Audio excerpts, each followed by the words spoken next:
I think the book, it talks about how music evolves and how music is connected and how threatening it is very often to power structures and particularly to politicians with a vision of nationalism who often try and shape a musical narrative to suit their purposes. And this idea of pure cultures, which I hope my book shows is kind of a nonsense. Well, this is what's so nice about it, and it's a great history lesson actually, because you take various different nations, countries, and go through a kind of musical history which can go back a few hundred years, because you're talking about slavery, the Portuguese slavers, and I mean I was kind of enlightened on every page. But maybe we could start with your first chapter, which is about South Africa, because I mean that's obviously well known to be well, extraordinarily politically strange place over the last sort of 80, 90 years or so, and before that. And you start with really a sort of defense of Paul Simon, I suppose, because Graceland was such a massive thing. But it annoys you that at the time the sort of anti-apartheid protesters sort of took some sort of offense against Graceland, when actually it was a very positive project. Well, I start the book actually with Malcolm McLaren, who went to South Africa 3 years before Paul Simon and used many of exactly the same musicians in exactly the same studio and did something that was quite similar. But he ripped them off. He didn't give them any credit. He didn't pay them very well. I mean, that to me is the sort of textbook example of appropriation, if you will. Yeah. Whereas Paul, paid very well, gave people credit. And I guess one of the points that I wanted to bring to people's attention is that at the time there was all this fuss about Paul violating the boycott.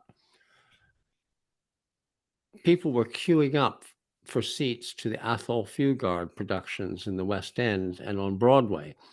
Sizwe Banzi is Dead, Master Harold and the Boys. These won Tonys, they won prizes in the West End. Everybody loved them and they were lionized, and nobody ever said a word about the fact that these were South African productions with South African actors, white and black, created in the Market Theatre in Johannesburg and brought to London and New York, just as Graceland was brought, and nobody ever said boo about that. So I think there was a certain amount of myopia or hypocrisy in a lot of the attacks on Paul. But most importantly, from a political point of view, I think Graceland really had a huge role to play in the collapse of apartheid. I think that the way that it built this huge wave of empathy and connection that people felt with Black South Africa. But at the same time, that even that empathy was slightly diluted and misguided, because people thought, oh yes, by our affection for Ladysmith Black Mambazo and Mahlatini and the Mahotella Queens is sort of in support of the cause, when in fact in South Africa, Mahlatini and Ladysmith were Zulus, and they were hated by most of the ANC, and they were considered the enemy, and so they weren't. It was a real battle on the streets, and the government was giving arms to the Zulu Inkatha movement to kill members of the ANC. So it was a complicated story, and that's sort of a template for the book, to take these music that everybody knows and peel back the facade and say, well, actually, this is where it comes from. This is the background that you don't know. And these are some of the characters that inhabit this story. And that's what you do. And I'd like to ask about the Zulu in a moment. But Joe, how did you research this? How long did it take? Because I mean, it is it's a work of history. It's not exactly academic, but I mean, it's packed with info. Well, it took me a very long time. I didn't realize when I started that it might take me that long. I'm an optimist by nature, so I always thought, oh well, this last few pages were tough, but the next few pages are going to go really fast. Yeah. And It took me about 16, 17 years in all, although I didn't spend the entire Well, time yeah, working on that. But I did start it right after I published White Bicycles. yeah.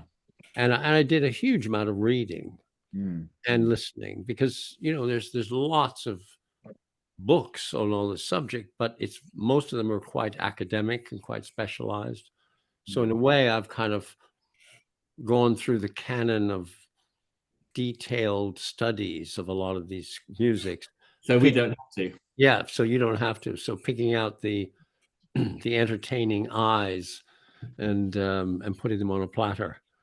Well, that's what's so nice because it's actually a kind of rollicking read. It's very chatty, and it also has personal elements. You inevitably make appearance at some point in the story, and I find those bits quite exciting. But you say about the Zulus were actually a very kind of monarchical or sort of patriarchal tribe, which is very different from the other tribe, the Kozas. Koza, yeah.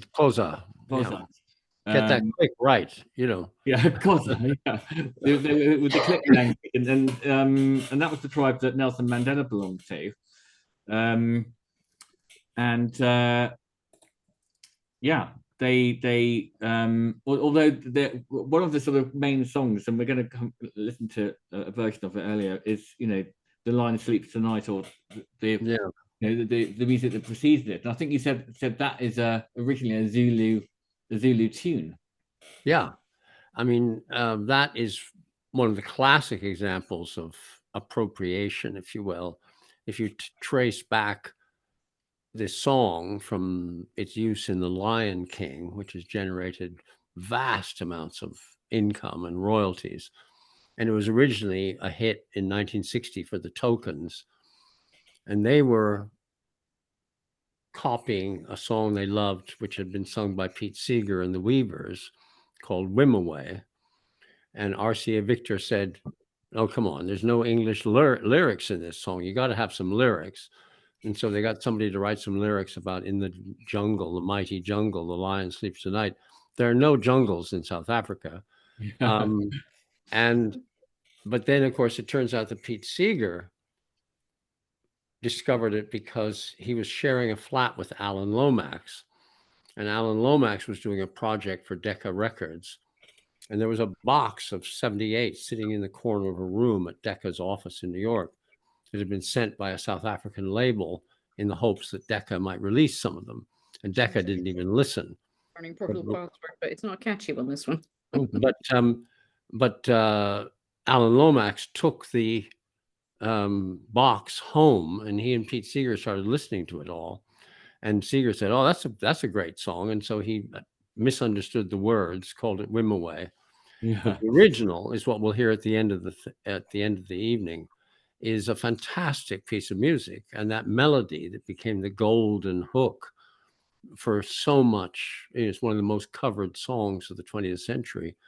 Was actually an improvisation by a Zulu called Solomon Linda, who had traveled from deep in the bush to Johannesburg looking for work, and was packing records in the record label's shipping room, and auditioned, and they gave him a chance to make a record, and he made a record. It was part of this tradition of choral singing that Zulu men did when they were far from home.